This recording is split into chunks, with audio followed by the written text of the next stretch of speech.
This has 100% of potential to be a deadly surprise. A fatal car crash in Colorado. They're saying that they was on some kind of auto drive when it went into the tree. Now part of a federal investigation into the safety of electric vehicles. Black Tesla Model 3, expiring 8 of 22. Oh, that's why it caught fire. Denver 7 investigates, confirming the National Highway Traffic Safety Administration has collected data from a May Tesla crash. Driver here didn't survive. Any idea why he couldn't get out? We're starting to realize that this is becoming a real problem. Tonight, Chief Investigative Reporter Tony Kowaleski is uncovering critical new details in the investigation. And an expert shows us life-saving steps to avoid getting trapped in an electric vehicle after a crash. It just ran straight off the road at a 70 mile an hour. It was more than just another car crash. It collided into a tree and rock area. On a quiet, curvy Colorado mountain road. Vehicle is still fully engulfed. Emergency crews trying to extinguish a fire and also trying to save the driver inside. Driver has a spouse and a 1-year-old. You're listening to Colorado State Troopers and watching video from dash cameras. Drone video shows the car's path off the road in Evergreen. Non-automatic? Yeah, he was saying that they was on some kind of auto drive when it went into the tree. Now, 6 months later, investigators are still trying to answer why it happened, including questions about the auto drive or autopilot function. Said that they had it in auto drive mode? And questions about the role the Tesla's lithium batteries may have played. The Teslas are nasty for those batteries. And why the car's passenger was able to get out alive, but the driver was not. Go ahead and make contact with the coroner. 33-year-old Hans von O'Hain died in his vehicle. Do you know, as you sit there now, why the driver wasn't able to get out? I do not. Since that crash back in May, the Colorado State Patrol has tried to answer the unanswered questions. The passenger door was able to be opened. Why did the driver not open his door? Was the electronics for the door not able to open? Was the latching system on a Tesla so advanced that the driver, after being in a crash, was he dazed enough he forgot how to open the door? Those are all questions that we may not have answers to. Driver here didn't survive. Any idea why he couldn't get out? Paul Shoemaker is a Castle Rock firefighter, a paramedic, and he owns a company training emergency workers on how to save lives in car crashes. The thought I have behind this is that he was awake and alert, but was unable to open the door. The person in the car was able to get out on the passenger side, but it was too late for the driver to try to get out. Shoemaker has also studied growing concerns worldwide regarding post-crash fires of electric vehicles and other examples of drivers and passengers not able to get out. So the driver of this car didn't know how to get out when the electrical stopped. Not at all. One graphic example came from an electric vehicle that caught fire in Canada. His reaction was to kick the window out. That's how he got out of that car. He never opened that car door. If he didn't kick the window out, what would have happened?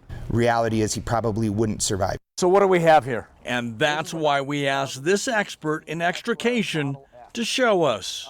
This is about saving lives. Correct. To show us how you manually get out of an electric vehicle when the electric system fails. You're an expert. What percentage of the people you think know how to get out of a car in this situation? I would say less than 1%.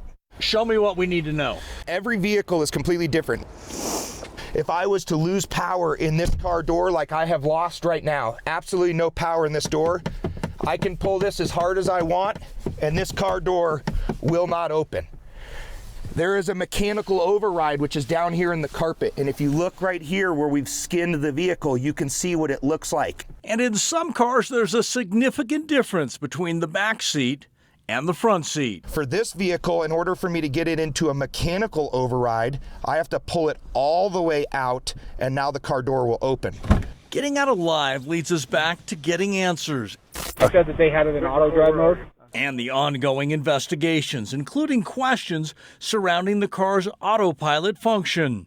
Earlier this year, published reports announced the National Highway Traffic Safety Administration was expanding its investigation into autopilot on several Tesla models, including the 2021 Model 3 involved in the Evergreen crash.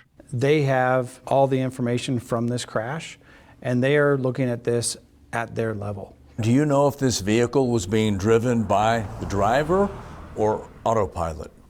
I do not know. One of the questions you're hoping to answer? Yes. So now, 6 months after this crash in Evergreen, investigators continue trying to piece together the puzzle of exactly what happened and why it happened. This report is extremely complex. That is what we owe to the family and to friends and to the public, to give them the answers. Why did this occur? Maybe a question that we can never answer. The Colorado State Patrol adds that it is also investigating the role alcohol may have played in this fatal crash. CSP has targeted the end of December to complete its report. We also reached out to NHTSA and Tesla, asking for their insight into this report. NHTSA says it does not comment on ongoing investigations. Tesla has not responded to multiple requests. And finally, if you drive an electric vehicle, our expert urges you to check your manual and make sure you know how to get out if the electric system fails. I'm Chief Investigative Reporter Tony Kowaleski. And now let's dig deeper into accidents involving autopilot technology. The NHTSA reports 439 Tesla vehicles have been involved in accidents with the feature engaged since July of 2021, and the agency has also opened at least 35 cases involving Tesla's autopilot.